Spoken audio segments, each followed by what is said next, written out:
مولود کعبہ کی عظمت ایک عیسائی مورخ کی نظر میں۔ بسم اللہ الرحمن الرحیم۔ کعبہ معظمہ کی فضا میں ایک نومولود بچے کے چہرے کی چھوٹ پھیل گئی ہے اور اس کے در و دیوار کو روشن بنا دیا ہے۔ لوگ پوچھتے ہیں کہ یہ کس کا فرزند ہے؟ بتلا دو کہ یہ بنی ہاشم کے خاندان کی بلند ترین نسل کا مبارک فرزند ہے۔ سخی ابو طالب کو اس کے فرزند کی تہنیت پیش کرو اور چلو چل کر اس کی ماں فاطمہ بنت اسد کو بھی مبارکباد دیں۔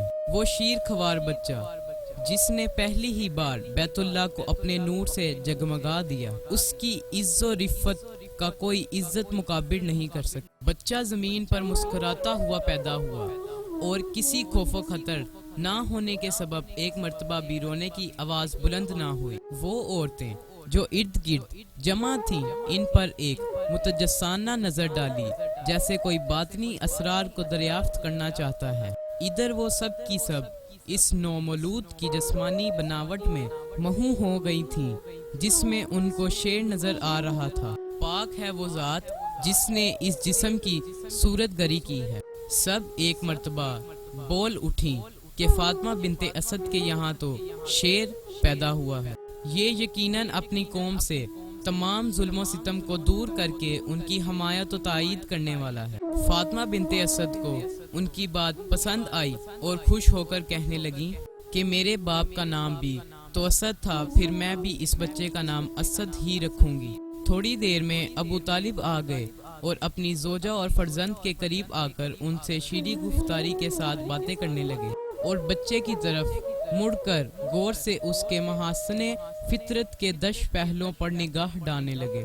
ماں نے کہا کہ تم کو حیدر کی ولادت مبارک ہو، اور اے ابو طالب میں تم کو اس کی بشارت دیتی ہوں۔ ابو طالب نے جواب دیا کہ نہیں بلکہ اس کا نام علی ہے، کیونکہ میں اس کو بلندی اور رفت کے اعلیٰ درجے پر پہنچا دیکھ رہا ہوں۔ سبحان اللہ! یہ فراست اور عاطفت و اندیشی جس کو بزرگ مرتبہ باپ اپنے نومولود فرزند سے مشاہدہ کر رہا تھا، کچھ ہی دن کے بعد زمانہ نے اس فراست اور ابو طالب کے خیال کو سچ کر دکھایا، اور یہ بچہ تمام ارباب و رفت میں سے بلند درجہ پر نظر آیا۔ یہ تھا ایک عیسائی کا کلام، اور اس سے معلوم ہوتا ہے کہ امیر المومنین کی خانہ کعبہ میں ولادت کا تذکرہ اس حد تک مشہور ہو چکا ہے۔ نوٹ: یہ سارا کلام مولود کعبہ کتاب سے لیا گیا ہے۔